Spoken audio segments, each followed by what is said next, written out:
et Public Sénat. Bonjour Pascal Canfin, nous sommes ravis avec Perrine de vous accueillir ce matin sur nos deux antennes. Je rappelle que vous êtes chargé donc du développement, ce qu'on appelait le ministère de la coopération il y a maintenant des années. Et évidemment, vous vous occupez beaucoup de la reconstruction du Mali. Mais nous avons des interrogations avec Perrine, comme tous les Français, sur la situation de nos nouveaux otages, cette famille. Alors, est-elle partagée en deux? Est-ce qu'on sait ce matin définitivement avec sûreté, parce qu'il y a eu quelques allers-retours hier à l'Assemblée, où ils sont et comment sont-ils, si je puis dire, répartis et aux mains de qui en fait?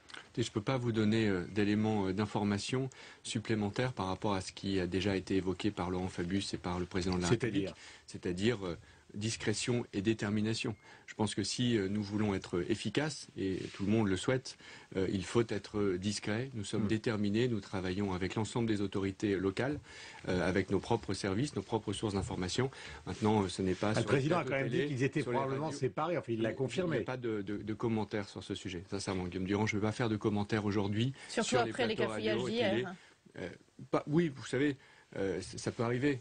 Voilà, Kader Arif a commis une petite erreur, il a immédiatement regretté. C'est pas une petite erreur de dire qu'ils ont été libérés alors qu'ils ne le sont pas. C'est pas un cafouillage, pas un quoi. Voilà, il y a quand même une c'est fait, c'est derrière nous, et ça justifie d'autant plus, si cela a été nécessaire, le fait d'être prudent et d'avoir une seule parole sur ce sujet. Je le comprends, mais vous savez, Perrine et moi, nous sommes à la fois, comment peut-on dire, décontractés, bien élevés, mais insistants, c'est normal. Quand on sait qu'il y a des gendarmes qui vont... Je vous ferai la même réponse, mais vous pouvez reposer la question. Non, mais je vais vous poser une question différente. La question, puisqu'on a quand même l'habitude de ce type d'opération, c'est soit rançon, soit intervention. Les gendarmes qui sont partis enquêter avec les autorités nigérianes et camerounaises, ce sont des rouletabille améliorés et habitués à la chaleur, ou ce sont des gens qui se préparent à une intervention, comme ça a été le cas, par exemple, je sais pas, pour l'opération des Navy Seals avec Ben Laden? C'est une question qui est légitime qu'on se pose. Vous pouvez vous la poser, et ma réponse ce sera la même que la précédente. Pascal Canfin, peut-être. Alors sur l'intervention française au Mali, on rentre quand même là, j'ai l'impression, dans une seconde phase avec une résistance qui s'installe, notamment autour de Gao, et une sorte de guérilla urbaine, non?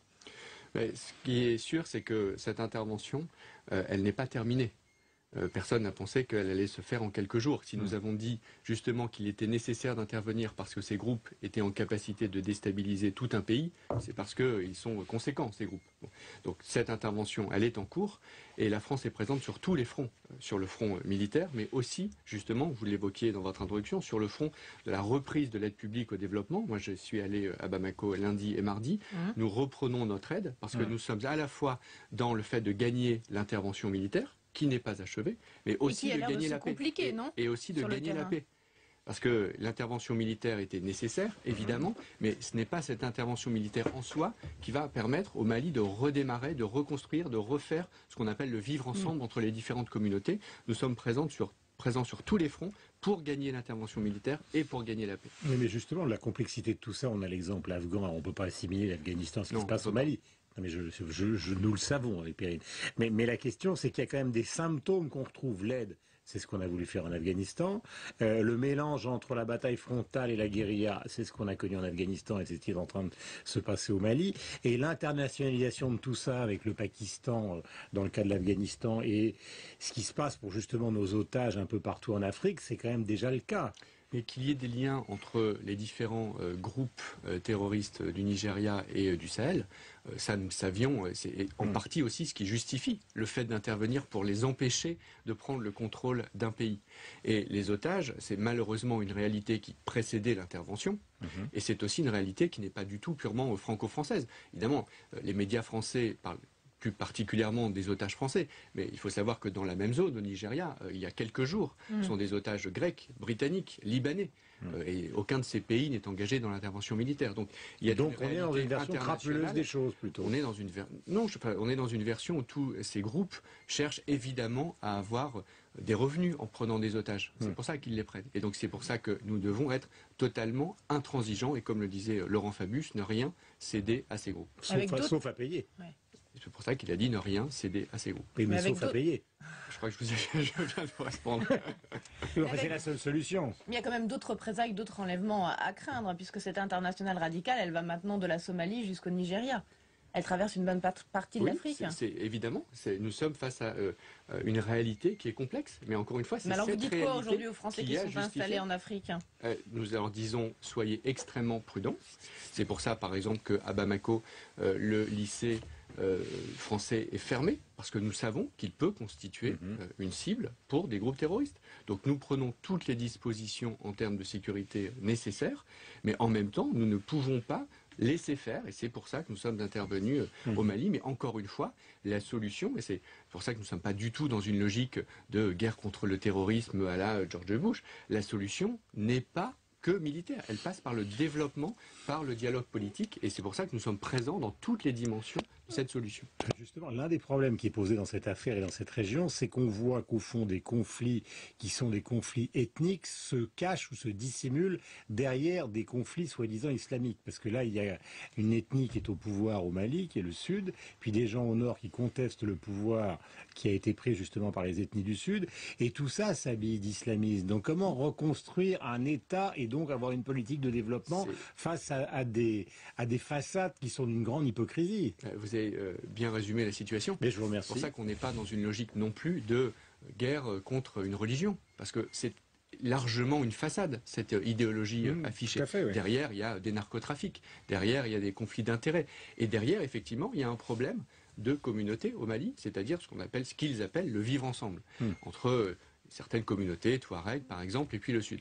Nous, Français, nous n'avons pas à interférer dans le dialogue politique qui appartient aux Maliens. Nous ne sommes pas dans une logique néocoloniale, c'est à eux de trouver les compromis entre eux. On peut accompagner, on peut faciliter, mais c'est d'abord la responsabilité des Maliens que de trouver ce compromis. Dans d'autres États, je pense au Niger, voisin, ce compromis a été trouvé. Donc c'est possible.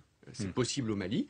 Maintenant, c'est leur responsabilité. Mais ce qui est important pour nous, et après, évidemment, Perrine va enchaîner sur la politique en France, ce qui est important pour nous, et en tout cas pour nos troupes, et donc pour nous qui observons nos troupes et nos ressortissants, c'est qu'on est en train de se dire ce matin, Pascal Canfin, assez lucidement, on était là pour 15 jours, 3 semaines, 3 mois.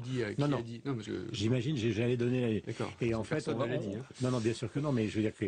Et en fait, la logique, en écoutant vos explications, c'est qu'on est là peut-être pour 1 an, voire 2. Parce que la reconstruction d'un État, ça va pas prendre 10 minutes. Non, la reconstruction ne passe pas par le militaire. La stratégie, elle est simple. Nous étions les seuls à pouvoir intervenir dans l'urgence pour éviter la prise de Bamako.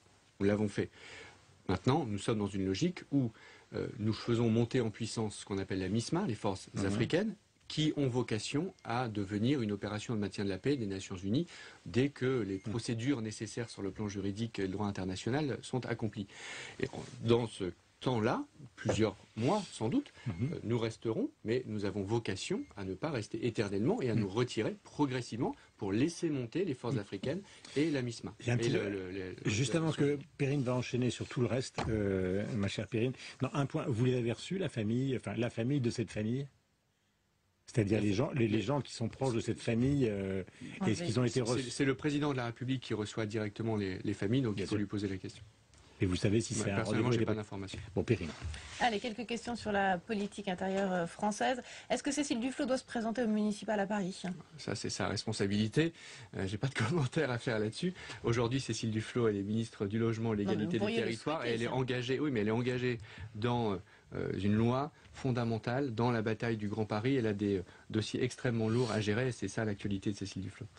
Est-ce que dans le contexte économique tendu en ce moment, on avait besoin d'une nomination politique dans l'exécutif de la Banque publique d'investissement? Je pense évidemment à la nomination de Ségolène Royal. Je ne comprends pas bien cette polémique. Ségolène Royal, elle a, comme toutes les femmes en politique, elle a une vie autonome de sa vie personnelle et sentimentale. Donc Ségolène Royal, ce n'est pas que l'ex-compagne de François Hollande, c'est une présidente de région. Ce n'est pas que l'ex-très bonne amie de Jean-Pierre Jouyet est toujours très bonne amie de Jean-Pierre Jouyet. Oui, mais il y a deux...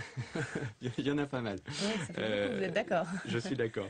Il y a 2 présidents de région qui sont au conseil d'administration de la BPI. Ce conseil d'administration de la BPI est paritaire parce que les Verts ont déposé un amendement à l'Assemblée nationale et que le gouvernement a accepté la parité. Dans ce conseil d'administration, il y a 3 présidentes de région femmes.